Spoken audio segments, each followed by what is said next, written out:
My 16-year-old daughter spent a month learning Amazing Grace to play in front of 48 people for her grandfather's 80th birthday. When it was her turn, the microphone broke. "This might raise his blood pressure," my mom said. My sister agreed. I didn't say a word. 5 days later, the grandfather made an announcement. My mom and sister went pale. "My name is Amanda." And the day they cut my daughter's microphone, I didn't raise my voice. But let me start with how it looked. My father's 80th birthday. A family milestone. Big celebration. Rented hall. Red tablecloths. Bouquets of blue hydrangeas that, for some reason, my sister Laura had insisted on. Name cards at each place. Allison wrote them herself, with a fine-tip calligraphy pen, because if we're investing in music, the visuals should match. That's how she is. It's all in or not at all. I stood in the doorway and watched her adjust the violin case over her shoulder, and thought, please let this go smoothly. Not perfect. Just smooth. Allison doesn't just like to play. She breathes in music. She's 16 and already knows she wants to apply to conservatory. Signed up for extra composition classes on her own. Neither I nor her father ever pushed her. It was her choice. And my dad, he saw that. He always listened through to the last note. He's the only one in the family who ever showed up to her school performances. Called her music with hands. And when Allison asked if she could play for him at his birthday, I saw it. Something lit up in her. Like someone finally gave her a stage where no one could cut her off. She practiced at night, opened the sheet music to Amazing Grace, and played with her eyes closed, no sound, just her fingers moving in air over an invisible violin. She said she wanted the room to go still. That no one should clap until the final note had faded. A week before the event, my mother said, "It's a lovely idea, but maybe nothing too emotional, okay?" His heart. I didn't respond. I've learned how to speak volumes with silence. Laura added, "Should we include someone else in the program? To balance things out?" My Josh could do something upbeat. Her Josh is 18 and hasn't called our dad once since his last hospital stay. He once called Allison, the one who whines with her cello. It's a violin, by the way. But who's keeping score? I just said, Allison's been preparing this. It's already confirmed. And then the night came. Everyone showed up. My brother flew in from Chicago with his wife and 2 kids, whom I barely recognized. One of them didn't look up from their phone the entire night. Laura floated like it was her evening. My mother issued instructions like she was hosting a military banquet. I noticed the seating chart had me and Allison by the exit. Coincidence, I'm sure. Then it all began. Someone gave a toast. Someone played a slideshow with childhood photos. Allison sat perfectly upright, violin resting across her lap. Her lips barely trembled, but I could tell she was scanning the energy, reading the cues. Almost time. And then they announced her. Quickly. Without warmth. Laura leaned into the mic. And now, Allison will play us something calming. Pause. Nothing overwhelming. Allison stood. Slowly. Walked to the front. Tuned her violin. Gave a soft nod. And began. Silence. But not the kind she wanted. A strange, hollow kind. Like the notes were moving, but not landing anywhere. It took me 3 seconds to realize the mic wasn't working. It wasn't a glitch. It was off. No room amplification. No background signal. People near the back started shifting. Someone squinted. Laura whispered to someone, "It's too quiet. We shouldn't have done it live." My mother, feigning concern. God, his blood pressure. She might upset him. They exchanged a look. Allison kept playing. She didn't look for approval. Didn't search faces. She just played. Each note didn't come through the speakers. It came through her body. I could feel the room begin to murmur, chairs creak, someone walked out for a drink. But she didn't waver. She finished. Bowed, small and precise. Walked back to her seat without lifting her eyes. I reached for her hand. It was cold. I whispered, "You were real." She didn't answer. Then I turned to look at my father. He sat slightly apart from the others, in a big leather chair someone brought in last minute. His face was unreadable. He hadn't stood. Hadn't clapped. Just watched. Watched Allison. Then watched me. Long. Still. No words. No gestures. Just that look. Like a blow. And like protection. And I knew he got it. All of it. That the mic didn't break. That this wasn't an accident. That it was intentional. He looked at me not as a father, but as someone passing the weight of truth to another pair of hands. And I realized, he made his decision.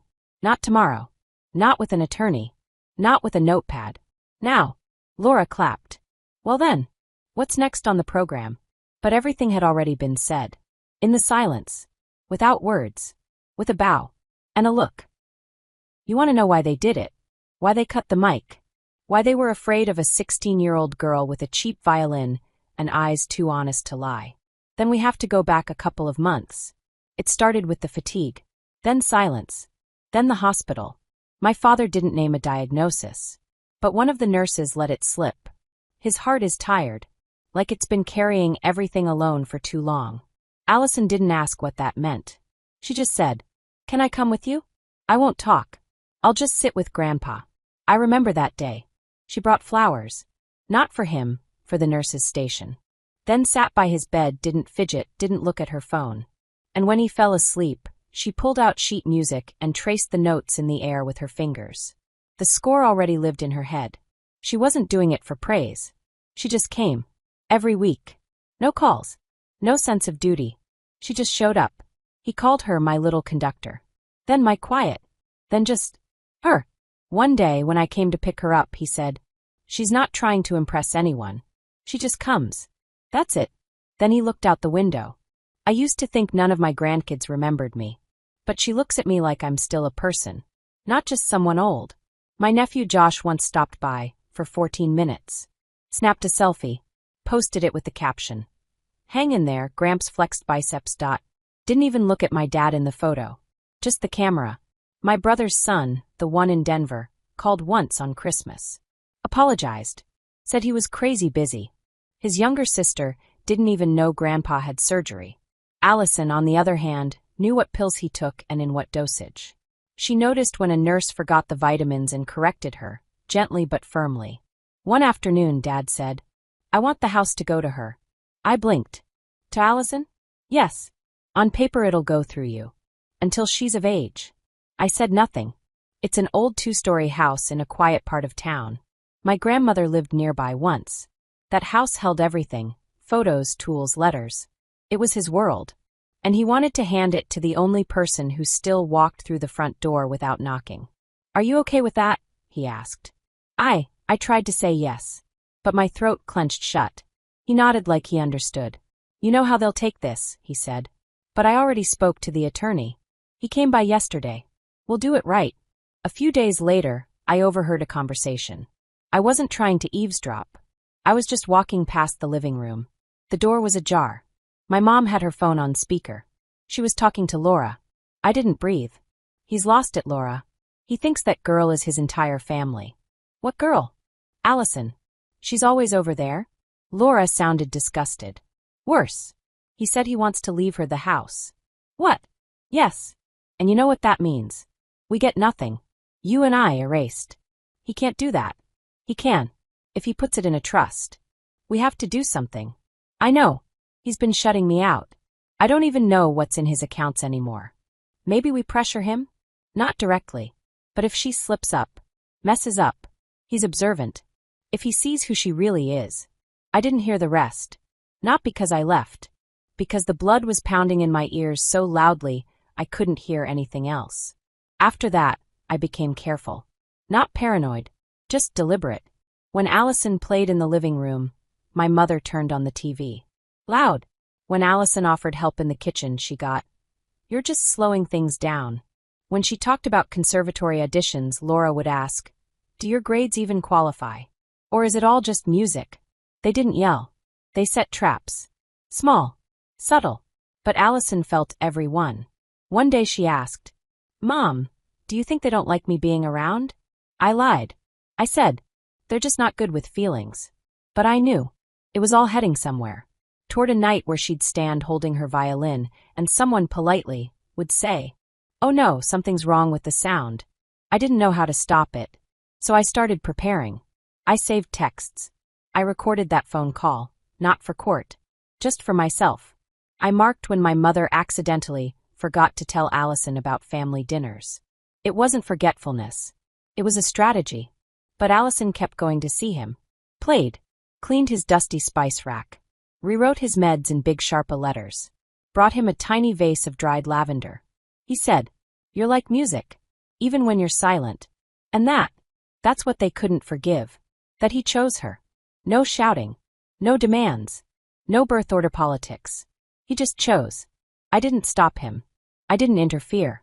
I just waited. Not for revenge. For the moment to defend. For days passed. Allison acted like nothing had happened. She got up at 7, baked something with rosemary, cleaned up after the cat, played her music, the same music no one had heard. She didn't talk about the party. Didn't ask if anyone noticed the mic was off. Didn't ask why Grandpa never called. She just stayed quiet. But it was the kind of quiet that felt breakable, like glass under snow. I didn't call my father either. Not because I was angry. Because I didn't know what I would say. He saw everything. And if he truly saw it, then he understood. And if he understood and still stayed silent, I wasn't sure I could keep from asking questions he wasn't obligated to answer. On the 5th day he called me.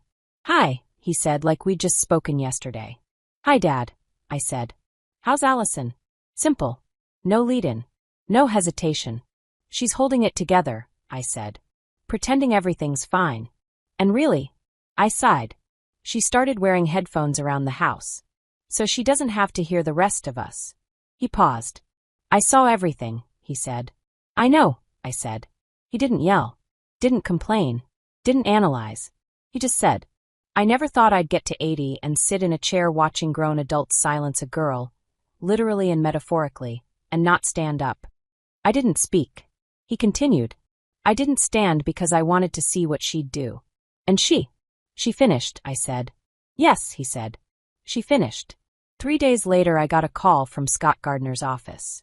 The attorney. The one who'd helped my dad with business contracts 15 years ago. "Mrs. Hayes?" "Yes. Your father asked that we send you a copy. Everything's finalized. The trust is active." I went in that Friday afternoon. The receptionist handed me a folder. Heavy, thick stock paper. "This isn't a will," Scott said.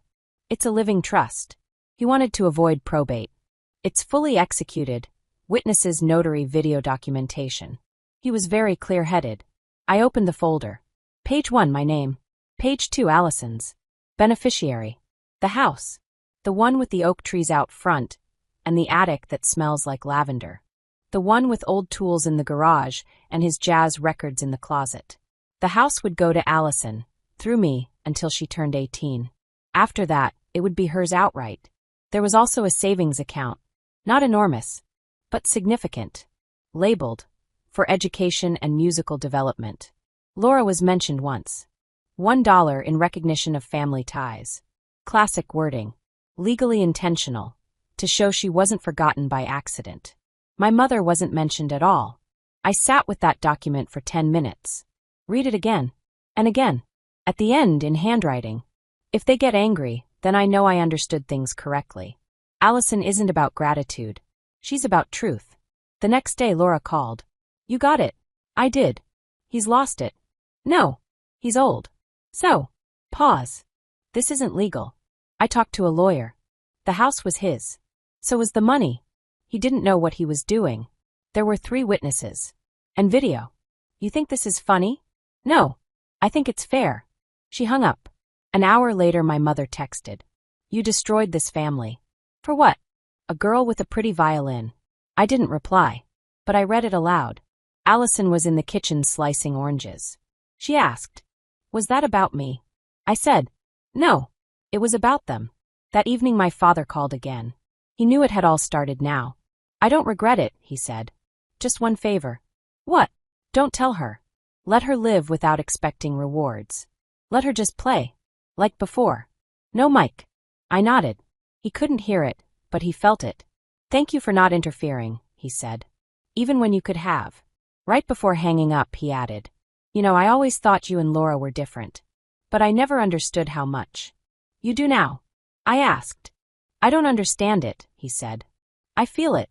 And then, out of all my children, only one raised someone who knows how to listen. Not respond. Not perform. Just listen.